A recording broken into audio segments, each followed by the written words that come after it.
विश्व मधुमेह दिवस पर चेन्नई के वरिष्ठ डायबिटीज विशेषज्ञ डॉक्टर ब्रजेंद्र कुमार श्रीवास्तव के टिप्स।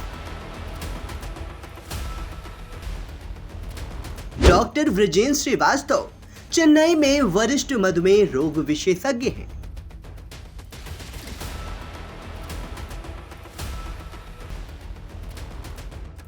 डॉक्टर ब्रजेंद्र श्रीवास्तव ने डायबिटीज में फेलोशिप व यूके से किया है डिप्लोमा।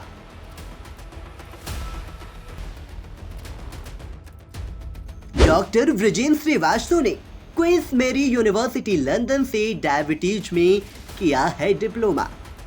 इन सब चीज़ों को जानते हैं तो हमारे लिए ये भी जानना बहुत ज़रूरी है कि डायबिटीज़ कभी अचानक से नहीं आती। डायबिटीज़ को आने में 4 से 6 साल लग जाते हैं। डॉक्टर ब्रजेंद्र श्रीवास्तव को अंतर्राष्ट्रीय स्तर पर FRCP से किया जा चुका है सम्मानित। डॉक्टर ब्रजेंद्र श्रीवास्तव ने विभिन्न विषयों पर 16 रिसर्च पत्र भी किए हैं प्रकाशित।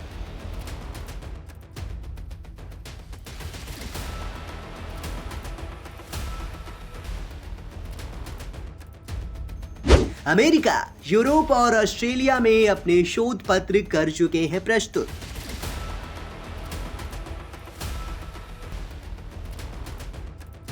डायबिटीज के उपचार की नई तकनीक व नई दवाओं के क्षेत्र में लगातार कर रहे हैं काम।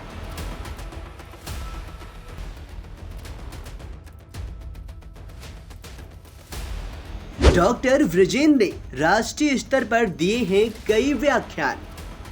14 नवंबर को क्यों चुना गया विश्व मधुमेह दिवस? हमारा भारत जैसा देश जिसमें 7.7 करोड़ लगभग लोग डायबिटीज से ग्रसित हैं। भारत में कितने लोग मधुमेह रोग से हैं ग्रसित? भारत के 50% लोगों को पता ही नहीं उन्हें है डायबिटीज।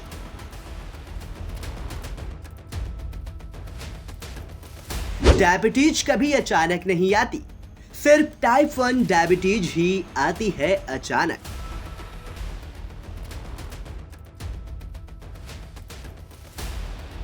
टाइप 2 डायबिटीज धीरे धीरे होती है विकसित। जांच से हम कर सकते हैं डायबिटीज को नियंत्रित। –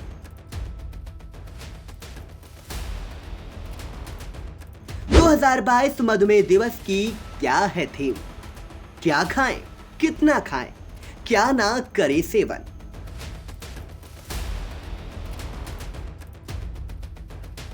डायबिटीज को नियंत्रित रखने के लिए नियमित करें व्यायाम। कौन कौन सी जांच करानी चाहिए?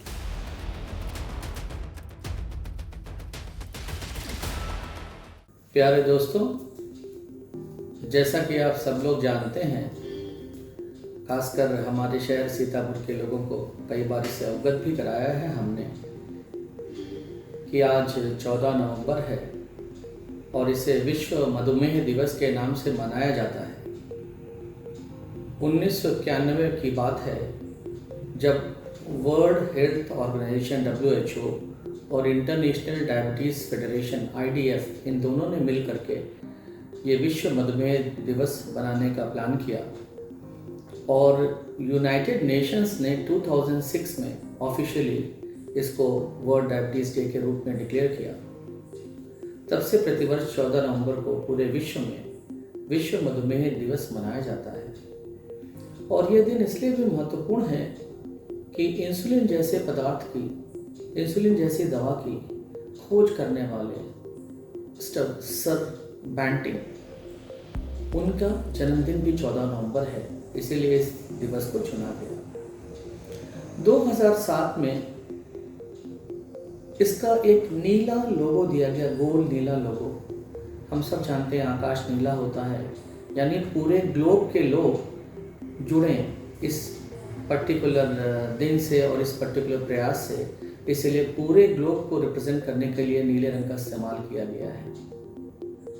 2021 से 2023 तक की जो थीम रखी गई है वर्ल्ड डायबिटीज़ डे की, वो है एक्सेस टू डायबिटीज़ केयर, यानी कि हर आदमी जिसको मधुमेह है वो डायबिटीज़ के इलाज, उपचार, कारण, उसकी जटिलताओं से बचाव एवं उसकी चिकित्सा, इन सारे चीज़ों की उसके लिए उपलब्धता हो। हमारा भारत जैसा देश जिसमें 7.7 करोड़ लगभग लोग डायबिटीज़ से ग्रसित हैं, 20 से 79 वर्ष की आयु के, क्या आप सब लोगों को लगता है कि इतने सारे लोगों के पास जांच की व्यवस्था, डायग्नोसिस की व्यवस्था, ट्रीटमेंट की व्यवस्था, दवाइयों की व्यवस्था, अगर कोई कॉम्प्लिकेशंस जैसे आँखों का कॉम्प्लिकेशन की बात करें तो रेटिनोपैथी, किडनी की कॉम्प्लिकेशन की बात करें जिसे हम मेडिकल की भाषा में नेफ्रोपैथी कहते हैं, कार्डियोवैस्कुलर डिजीज़ और स्ट्रोक और भी पेरिफेरल वैस्कुलर डिजीज़, हमारे नर्वस सिस्टम पे डायबिटीज़ का असर, क्या इतनी सारी चीज़ों की जांच करना, उनका पता लगाना और उनका उपचार करना तथा सॉल्यूशन देना, क्या हमारे जनमानस के लिए यह उपलब्ध है? हमें तो अभी भी नहीं लगता कि इतनी सुविधाएँ कहीं पर भी उपलब्ध हैं। और हम बात करते हैं कि हम सारे लोगों को, अगर हम WHO की बात करें तो उसका रेजोल्यूशन है कि 2030 तक 80% लोगों को ये पता होना चाहिए कि उनको डायबिटीज़ है और 80% लोगों की शुगर कंट्रोल में होनी चाहिए। लेकिन अगर हम अपने विश्व की बात करें या भारत की भी बात करें, लगभग 50% लोगों को तो अभी पता ही नहीं कि उनको डायबिटीज़ है। और अगर हम ये देखें कि उनका कंट्रोल का लेवल क्या है, तो अभी लगभग 1/3 पेशेंट ऐसे हैं जिनका HbA1c या 3 महीने का ब्लड शुगर का औसत या ब्लड शुगर कंट्रोल 7% से नीचे है या अच्छा है। बाकी लगभग 65% ऐसे लोग हैं जिनका ब्लड शुगर कंट्रोल अच्छा नहीं है। अब अगर हम इन सब चीज़ों को जानते हैं तो हमारे लिए ये भी जानना बहुत ज़रूरी है कि डायबिटीज़ कभी अचानक से नहीं आती। डायबिटीज़ को आने में 4 से 6 साल लग जाते हैं। कुछ प्रकार की डायबिटीज़ जिनको हम टाइप 1 डायबिटीज़ बोलते हैं, जिसमें सिर्फ और सिर्फ इंसुलिन ही इलाज का एक साधन है, वह अचानक डेवलप हो जाती है क्योंकि इसमें ऑटो इम्यूनिटी काम करती है।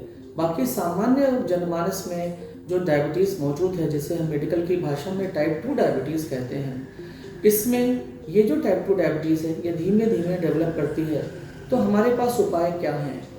अगर हम इसकी डायग्नोसिस उचित समय पर कर लें, ज़्यादा जल्दी जांचें करें और जागरूकता लोगों में फैले, शिक्षा फैले, इसके लिए अगर हम पता कर सकें कि क्या हमारी शुगर एबनॉर्मल है, तो हम डायबिटीज़ से होने वाली जटिलताओं को बचा सकते हैं एवं डायबिटीज़ होने के बावजूद भी अपने शुगर लेवल को नियंत्रित रख सकते हैं। इस वर्ष 2022 का विश्व मधुमेह दिवस का जो थीम है, इसका मतलब है इसका एजुकेशन टू प्रोटेक्ट टुमारो, यानी हम हर डायबिटीज़ के व्यक्ति को या डायबिटीज़ से प्रभावित मरीज़ को इतना ज़्यादा शिक्षित करते हैं कि जिससे कि भविष्य में होने वाला जो कॉम्प्लिकेशन है उससे वो बच सके, उसको इतना ज्ञान दें कि वो अपनी शुगर को अच्छे से कंट्रोल कर सके। क्योंकि हम सब लोग एक बात जानते हैं कि भले एक डॉक्टर, चिकित्सक एक प्रेस्क्रिप्शन दे रहा है, लेकिन फिर भी हमें यह पता होना चाहिए कि मरीज स्वयं लगभग 90% केसेस में अपना खान पान, अपनी दवाइयाँ, अपनी जांच को खुद से फॉलो कर रहा है। यह ज़रूरी है कि हम मरीजों को जागरूक करें। क्या बहुत सिंपल स्टेप हो सकते हैं? अगर हम देखें, पहले तो गवर्नमेंट के लेवल पे हम जागरूकता लाएं, संसाधन इकट्ठा करें, ऐसी सुविधाएं दें कि सब लोगों का डायबिटीज़ का इलाज हो सके। इसके अलावा अगर हम बात करें कि किस तरह से बहुत सामान्य भाषा में डायबिटीज़ के लोगों के लिए किस प्रकार से एक ऐसा प्लान दिया जाए, तो मेरे हिसाब से A to G, हम सब लोग पार्ले जी बिस्किट खा के बड़े हुए हैं, तो A to G प्लान हमारे लिए बहुत सिंपल होगा याद रखना। A का मतलब A1C, A1C का मतलब HbA1c। ये क्या होता है? ये हमारी 3 महीनों की ब्लड शुगर कंट्रोल का औसत है। फॉर एग्जाम्पल, जैसे मान लीजिए कल हमने खूब सारे लड्डू खा लिए और मुझे डायबिटीज़ है, तो आज जब हम अपनी शुगर चेक करेंगे तो बहुत ज़्यादा होगी, लेकिन हमारा जो 3 महीने का औसत है वो एक दिन की शुगर से प्रभावित नहीं होता। ये हमारा पूरा 90 से 120 दिन का औसत है। इसे हमें 3 से 4 महीने पे ज़रूर कराना चाहिए। अगर हमारा ये लेवल 7% से कम का है या 7% से नीचे है, तो हम कह सकते हैं कि जो भी चिकित्सा हम फॉलो कर रहे हैं वो हमारे लिए सही है। अगर हमारा ये लेवल 7% से ज़्यादा है तो हमें अपने चिकित्सक के पास जा करके उससे सलाह ले करके अपनी दवाइयों में परिवर्तन करने की ज़रूरत है। बी का मतलब क्या हुआ? Blood pressure. खाली डायबिटीज़ ही ब्लड शुगर कंट्रोल ही नहीं है डायबिटीज़ में। अगर 2 मरीज़ हैं, एक का ब्लड शुगर ठीक है और दूसरे का ब्लड शुगर तो ठीक है लेकिन ब्लड प्रेशर ज़्यादा है, तब भी उसको जटिलताएं होने की संभावनाएं बढ़ जाती हैं। और कहीं अगर ब्लड प्रेशर और ब्लड शुगर दोनों ज़्यादा है तो ये एक दुधारी तलवार जैसा बन जाता है। इसलिए हमें ब्लड प्रेशर को नियंत्रण रखना है। सामान्य भाषा में अगर समझाएं तो जो हमारा ब्लड प्रेशर है वो 140 और 90 से नीचे होना चाहिए। और अगर किसी के यूरिन में प्रोटीन आ रहे हैं या किडनी संबंधित कोई परेशानी हो रही है तो उसका जो ब्लड प्रेशर है उसको 130 और 80 से नीचे रखने की ज़रूरत है। हमें स्वयं से दवाएं खरीद के खाने की आवश्यकता नहीं है, हमें अपने चिकित्सक से सलाह लेनी चाहिए। सी का मतलब कोलेस्ट्रॉल। अगर हम बुरे कोलेस्ट्रॉल की बात करें जिसे मेडिकल की भाषा में एलडीएल कोलेस्ट्रॉल कहते हैं, वो एलडीएल कोलेस्ट्रॉल हमारा 100 से नीचे होना चाहिए, 100 मिलीग्राम पर डेसीलीटर से नीचे। जितना ज़्यादा हमारा एलडीएल कोलेस्ट्रॉल कम होगा उतना कार्डियोवैस्कुलर डिजीज़ या हृदय रोग या और जितनी भी वैस्कुलर डिजीज़ हैं इसकी संभावनाएं हमारे लिए कम होंगी। तो हमें अपने कोलेस्ट्रॉल का लेवल ठीक रखना है। इसके लिए बहुत साधारण, बहुत सस्ती और बड़ी सिंपल दवाइयाँ हैं जिन्हें हम स्टैटिन्स कहते हैं, लेकिन आप इसे अपने चिकित्सक की सलाह के बाद ही लें। डी का मतलब डाइट। हमें डाइट सही से फॉलो करना है। हमें ये नहीं कि हम मेरे पास अगर भगवान ने खाने के लिए संपन्न बनाया तो हम कुछ भी खाते रहें। हम खाने को संतुलित मात्रा में खाएं। संतुलित मात्रा में खाना क्या होता है मैं कई बार समझा चुका हूँ। ये मेरा जो अंगूठा है, जो ये हिस्सा हिल रहा है, इससे ज़्यादा ऑयल न खाएं। जो मेरा ये हाथ है, इसके बीच में जो जगह है, इससे ज़्यादा इतना प्रोटीन हम अवश्य लें। और ये जो दोनों हाथ मिला करके हमारा बन रहा है, इतनी हरी सब्जियां या सलाद हम ज़रूर से ज़रूर खाएं। तो हमारा प्रोटीन हमें मिला। हमें वसा की मात्रा को नियंत्रित रखना, फैट की मात्रा को मैंने समझाया, और हमें प्रचुर मात्रा में हरी सब्जियों को और सैलड्स को खाना है। इसके साथ में लोग पूछते हैं कौन सा ऑयल यूज़ करें। हमारे उत्तर भारत में ज़्यादातर लोग मस्टर्ड ऑयल खाते हैं। ये कोई बुरा तेल नहीं, अच्छा तेल है, लेकिन इसकी मात्रा इम्पॉर्टेंट है कि कितनी ज़्यादा मात्रा हम इस्तेमाल करते हैं खाने में। तो खाने में एक नॉर्मल मात्रा अगर हम इस्तेमाल करते हैं, जैसे मैंने बताया प्रति व्यक्ति इतना ऑयल जाना चाहिए उसके खाने में प्रतिदिन, तो उससे हमें सरसों का तेल खाने से कोई नुकसान नहीं है। बाकी ऑलिव ऑयल वगैरह वो वेस्टर्न ऑयल है, कुछ लोग उसे फैशन में यूज़ करते हैं, सैलड्स में करते हैं, ड्रेसिंग में करते हैं, पर हमें लगता है कि हमारे सामान्य जनजीवन के लिए सरसों का तेल अगर हमें शुद्ध मिल रहा है तो ये बहुत अच्छा है। डी के बाद आता है ई। ई का मतलब एक्सरसाइज। हम नियमित व्यायाम करें, हम रोज वॉक करें, हम स्विमिंग कर सकते हैं, हम साइकिल चला सकते हैं, हम रस्सी कूद सकते हैं, हम कोई खेल खेल सकते हैं, हम डांस कर सकते हैं, किसी भी रूप में एक्सरसाइज करें। बहुत से युवा लोग जिनको डायबिटीज़ है वो कहते हैं क्या हम जिम जाएं। हमारा ये कहना है कि कभी भी जिम जाने से पहले अपने कार्डियोवैस्कुलर स्टेटस का ज़रूर चेक करें। आप देख रहे हैं आजकल कितने स्टार्स और कुछ लोग जिम में जाते हैं, अचानक से बहुत ज़्यादा ट्रेनिंग करते हैं और सडन कार्डियक डेथ उनकी हो रही है। तो हमारा कार्डियक इवैल्यूएशन बहुत ज़रूरी है अगर कोई हम स्टर्नस एक्सरसाइजेस करना चाहते हैं। सामान्य वॉकिंग के लिए हमें कोई कार्डियोवैस्कुलर टेस्टिंग की इतनी आवश्यकता नहीं है जब तक हम सिम्टोमेटिक ना हो। एफ का मतलब है फॉलो योर डॉक्टर। ये बहुत इंपॉर्टेंट स्टेप है। हम भारत के किसी भी जगह पर रहते हों, छोटे कस्बे में हो या बड़े कस्बे में हो या बड़े शहर में हो या छोटे शहर में हो, हम अपने डॉक्टर की बात को ज़रूर सुने। हमको ये हमेशा विश्वास रखना पड़ेगा कि हमारा जो चिकित्सक है वो डायबिटीज़ के क्षेत्र में हमसे कहीं ज़्यादा ज्ञान रखता है। हमें उसकी बात सुनने की आवश्यकता है। अगर मान लीजिए बहुत से लोग कहते हैं कि हम ठीक नहीं हो रहे हैं, तो हमारा कहना है 3 मौके आप अपने चिकित्सक को अवश्य दें, और 3-3 महीने के अंतराल पे अगर वो HbA1c करते हैं और हमेशा हमारा HbA1c ज़्यादा होता है और आप हर बार उससे डिस्कस करते हैं, फिर आप एक सेकेंड ओपिनियन ले सकते हैं। लेकिन अपने डॉक्टर को ज़रूर फॉलो करें। चिकित्सक को एकदम से बदल के चिकित्सक के पास जाने से कोई भी मिरेकल हम एक्सपेक्ट नहीं कर सकते। इसलिए अपने चिकित्सक को ज़रूर फॉलो करें एवं उनकी सलाह को फॉलो करें। और जी का मतलब एफ के बाद जी, गुड हैबिट्स, जैसे हमें नशा नहीं करना, सिगरेट नहीं पीना, टोबैको नहीं खाना और सही टाइम पे सोना, स्ट्रेस से बचना। अगर आप पूछेंगे सिगरेट से क्या नुकसान है, सबको पता है हार्ट अटैक होता है, लंग्स में प्रॉब्लम आ सकती हैं, लेकिन डायबिटीज़ में आँखों की बीमारियाँ और किडनी की बीमारियाँ, ये भी बहुत ज़्यादा सिगरेट पीने से बढ़ जाती हैं। इसके अलावा रही बात अल्कोहल की, ओबेसिटी के साथ में, मोटापे के साथ में फैटी लिवर डिजीज़ आजकल बहुत ज़्यादा हो रही है।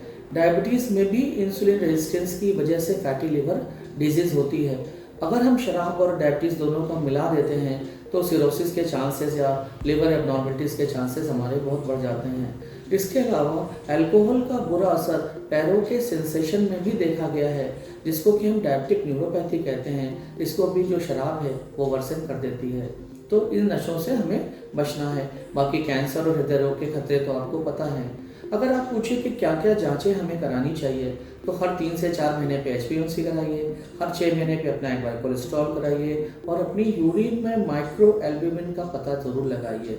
सिंपल डिपस्टिक टेस्ट से ही हमें पता चल सकता है कि क्या कुछ प्रोटीन्स यूरिन में आ रहे हैं या नहीं आ रहे हैं। अगर हमारी यूरिन में प्रोटीन्स आ रहे हैं, इसका मतलब डायबिटीज़ का असर हमारी किडनी पर पड़ रहा है। एक चीज़ हमेशा ध्यान रखिए, शुरुआत की स्टेज में अगर हम अपना ब्लड प्रेशर और शुगर नियंत्रित करते हैं तो ये किडनी भी नॉर्मल की तरफ वापस आ सकती है। लेकिन अगर ये बहुत ज़्यादा प्रोग्रेस हो जाती है फिर इसको रिवर्सल पॉसिबल नहीं हो पाता। इसी तरह से हमारी आंखें हैं, हमें वर्ष में एक बार अपनी रेटिना को जरूर चेक करना चाहिए। अगर मान लीजिए रेटिना हमारी नॉर्मल है तो हमें हर वर्ष में एक बार, सीतापुर में तो इतना बड़ा आई हॉस्पिटल है, हम जा करके अपनी आंखों की रेटिना का जांच करा सकते हैं। और अगर हमारी रेटिना सही तो इसका मतलब हमारी आंखों पर डायबिटीज़ का कॉम्प्लिकेशंस रेटिना पर नहीं है। तो ये सबसे कॉमन कॉम्प्लिकेशन है। अगर हम इसको नेगलेक्ट करते रहते हैं और कोई मैकुलर एडिमा हो गया या प्रोलिफरेटिव डायबिटिक रेटिनोपैथी हो गई आंखों में, तो हमारी रोशनी भी जा सकती है। इसके अलावा हमें अपना ECG कराना चाहिए।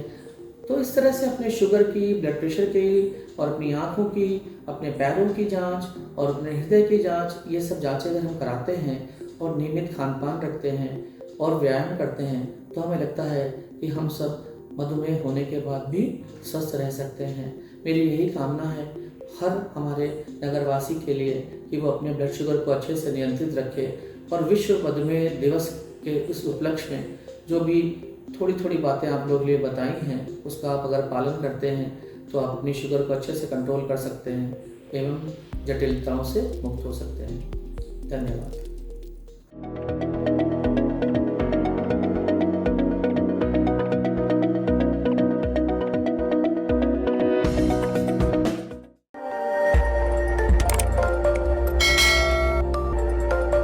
खबर आपकी, नजर हमारी। देखते रहिए आई इंडिया।